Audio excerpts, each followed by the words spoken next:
mo rito guys sa likod ng building. Hello baby! I'm here! I miss you so much, Lala. Bawa naman ikaw, ang payat-payat mo na. Bakit? Payat na ng bebe ko na yan eh. I miss you so much, Lala. Kamusta na ikaw? Inaalagaan ka ba ni Arjen? Pinapaliguan ka ba tsaka pinapakain? Ba't ang payat mo?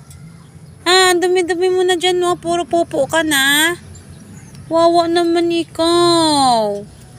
Namimiss mo ako? Lala, come here. Oh, wawa naman ng bebe ko na yun. Ang payat-payat mo, mas okay ka pa dun sa Imus eh, kaysa dito ka. Gusto mo na umuwi? Sama ka sa akin ulit, ha? Wawa naman ng Lala ko. Payat-payat na ng bebe ko na yan, ang payat-payat na yan eh. Kukuhanin lang namin yung yung mga basura, tapos uuwi na kami. Andun yung food mo. Bye-bye. Bye-bye.